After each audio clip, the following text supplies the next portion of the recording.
Olá pessoal, bem-vindos ao curso de Desenvolvimento Web com Servlet e JSP.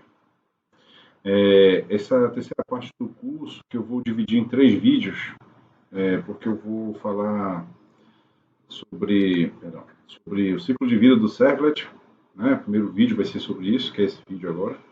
O segundo vídeo eu vou falar sobre o ciclo de requisição e resposta, mas utilizando parâmetros da aplicação e do Servlet. Né? E por último, eu vou falar sobre o ciclo de requisição e resposta utilizando parâmetros da requisição. Né? No final, a gente vai ser capaz de implementar uma calculadora, uma coisa bem simples, mas que faz muito sentido dentro do escopo, acrescenta muito dentro do escopo de criação de aplicações web, certo? Bem, quanto ao ciclo de vida do Servlet, né? Essa imagem ela fala muita coisa aqui para a gente, né? Então, existe o Servlet Container, que a gente aprendeu que é o servidor de aplicação, né? O Tomcat, por exemplo, podia ser um outro servidor de aplicação, e ele abriga uma aplicação. Essa aplicação ela pode ter vários servlets dentro dela. E os servlets eles são criados à medida que eu preciso responder a uma solicitação de um serviço. Porque o servlet, vamos pensar assim, o servlet é como se fosse um serviço, tá? Então, eu requisito um serviço, e esse serviço, o servidor de aplicação sabe que quem responde aquele serviço é aquele determinado servlet. Aquele servlet vai processar aquele serviço e produzir uma resposta. Então, basicamente, isso seria o ciclo de vida. Isso representa um pouco da utilização, ciclo de vida não, representa um pouco da utilização do servlet. Agora, como é que é o ciclo de vida dele? Em que momento ele nasce, em que momento ele morre? Bem, na criação do servlet existem dois métodos que representam a vida e a morte do servlet. A vida seria o método init e a morte seria o método destroy, tá? Quando um servlet é criado, a gente sabe que um objeto em Java, para ele ser criado, alguém faz um new, o nome da classe daquele objeto, né? Um objeto ser criado. Quem faz essa criação do objeto é o servlet container, ou seja, o container dos servlets, o container das aplicações que abrigam servlet, né? Então, quem faz isso é o container, tá? Que no caso é o Tomcat aqui, se a gente for usar o Tomcat. Então, cada uma das fases ocorre através da execução dos métodos do servlet. Esses métodos são chamados pelo servlet container nos diversos instantes do ciclo. Então, o primeiro método que é chamado pelo servlet container é o método init. Quantas vezes ele chama o método init, o servlet container? Uma vez só. Quantas vezes ele pode chamar o método service? Várias vezes. Para cada requisição e resposta produzida, o service pode ter sido chamado. Um servlet, não é criado a cada requisição que um cliente faz ao servlet, né? Na verdade, alguns servlets já existem lá na memória do servlet container, e à medida que as requisições forem chegando, o servlet container tem inteligência de direcionar aquela requisição para um determinado servlet que está vivo na memória. Se aquele servlet nunca foi criado, alguém vai fazer o new nele, esse alguém é o servlet container, e alguém vai chamar o método init. Então, seria a inicialização do servlet, seria o primeiro passo, né, do ciclo de vida. Vou movimentar aqui minha imagem para cá, para a gente poder entender. Então, o primeiro passo do ciclo de vida do servlet é a inicialização através do método init. Existem outras variações do método init, que recebe um parâmetro e tal, mas, de novo, não somos nós, programadores, que chamamos esse método. Quem chama esse método é o servlet container. E a cada requisição que chega, se um servlet que atende aquela requisição já está na memória, o servlet container entrega para esse servlet aquela requisição através do método service. E ao entregar essa requisição através do método service, ele entrega também dois objetos que ele cria, o servlet container. É um método que representa a requisição, um objeto que representa a requisição e um objeto que representa a resposta. Então, o servlet container chama o método service no servlet, passando dois objetos. Que objetos são esses? O servlet request e o servlet response. Se essa requisição for do tipo HTTP, que é com que nós vamos trabalhar aqui, o objeto request, que vai ser criado, é um HTTP servlet request. E o objeto response, que vai ser criado pelo servlet container, é um HTTP servlet response. Mas esse é um detalhe que a gente pode ver mais para frente. O que é importante a gente entender o ciclo de vida aqui do servlet. Então, o servlet está na memória. Quando ele é criado e botado na memória, uma vez o método init é chamado. Cada requisição que chega a esse servlet, chega uma requisição, o método service é executado e produz uma resposta que é o response. Tá? Esses objetos são manipulados nesse processamento do método servlet, é o objeto request e o objeto response. Tá?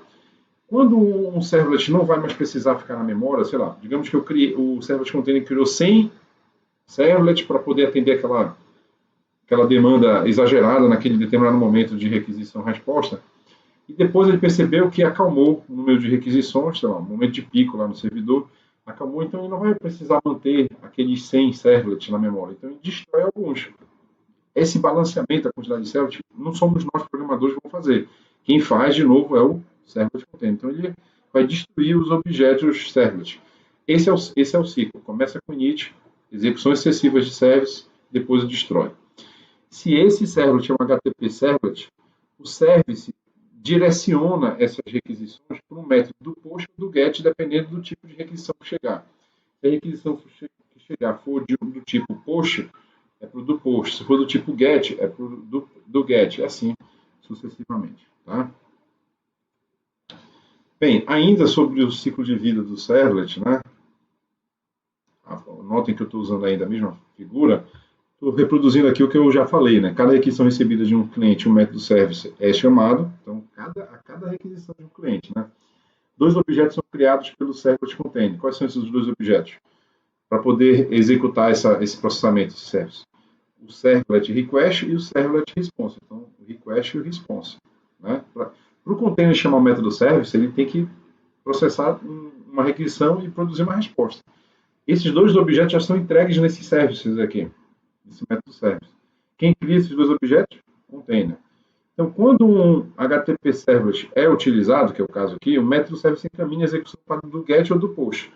Então, o do get é igualzinho ao service, só que é um método do get, né? Aí os objetos que vão ser manipulados vão ser HTTP servlet request e HTTP servlet response, como eu falei para vocês. Então, é uma extensão do tipo de objeto request response que se fosse um servlet comum. Como é um servlet especial, ou seja, um HTTP servlet, então o service, os objetos que ele recebe é um HTTP servlet request, HTTP servlet response. Tá? De novo, dependendo do tipo de requisição que chegar nesse server, se for uma requisição do tipo get, método get, o método do get vai ser chamado, se for uma requisição do tipo post, o método do post vai ser chamado. Esses 2 métodos, pessoal, eles são métodos encaminhados a partir do service. Todo servlet tem esse método service. Tá? Só que do get e do post são especializações, né, de um servlet chamado HTTP servlet. Tá, okay? Eu tenho aqui um esquema para a gente poder ver como funciona. Deixa eu trazer minha imagem para cá. Então, esse esquema demonstra mais ou menos como é que funciona uma requisição, tá? Um servlet. Então, imagina aqui em cima essa requisição. Então, você apertou um botão ou clicou no link lá na sua aplicação web, né? Que está apontando para esse endereço aqui, para essa URL. Ou seja, a request que vai chegar no servidor é essa daqui. Né? Então, o cliente vai fazer uma request para o servidor web. A request vai ser essa daqui. A request, pessoal, normalmente ela está dividida nessas partes aqui que eu destaquei em cores. Né? A laranja seria o domínio da aplicação, né? A parte da URL que diz respeito a onde o servidor está instalado. Vamos chamar de servidor. Tá? Então, aqui é como se fosse ufra.edu.br. Aqui, neste caso, na execução local da aplicação, a gente identifica localhost, porque o servidor está na mesma máquina que você está programando. E essa porta ela é explícita, porque a gente não está usando a porta padrão, que é a porta 8080, né? Perdão, 80, desculpa, porta 80. Quando a gente usa a porta 80, a gente não precisa especificá-la aqui para servidor web, tá? Que seria a porta padrão. Então, normalmente, por exemplo, quando você digita lá ufra.edu.br, aquilo está sendo entregue numa porta também, que é o que vem depois desses 2 pontos, né? Só que, em razão desse domínio estar usando a porta padrão, a gente não precisaria colocá-la, tá? Mas, enfim, isso aqui é a parte do domínio da aplicação. Vamos chamar de servidor. Aqui é o servidor web. Então, aqui eu consigo saber que aquela requisição tem que chegar neste servidor.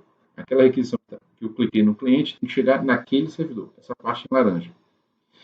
A parte em azul está dizendo para o servidor, a aplicação que eu vou utilizar é a aplicação Java Web. Então, estou dizendo para o servidor que, dentre as várias aplicações que podem estar em execução naquele servidor, eu quero entregar essa requisição para a aplicação Java Web. Então, já é um direcionamento. Então, já tem alguma inteligência que o servidor de aplicação vai ter que tratar.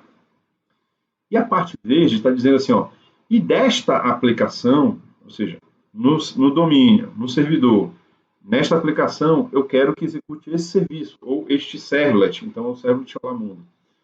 Então, o servidor sabe para qual servlet entregar aquela requisição. Se aquele servlet não existe, um método new é chamado e em seguida o método init, porque eu tenho que inicializar o servlet. Se o servlet já existe, ele executa diretamente o service. Se o servlet não existe, ele primeiro cria o servlet, depois chama a inicialização do servlet e em seguida chama o service, que é para executar o servlet. Beleza, mas para executar o servlet, que é o método service que eu estou sinalizando aqui nessa requisição, necessariamente esse servidor vai ter que criar dois outros objetos, foi o que a gente viu ainda há pouco. É o objeto request e o objeto response, tá certo? Bem, isso é o que eu tinha para mostrar para vocês, e aí o servlet vai executar o que ele tem que executar e produzir a resposta, e o servidor, com essa resposta produzida, vai devolver essa resposta para o cliente. Então, basicamente, é isso que vai acontecer, e assim funciona o ciclo de um servlet, tá? Estou carregando aqui de novo.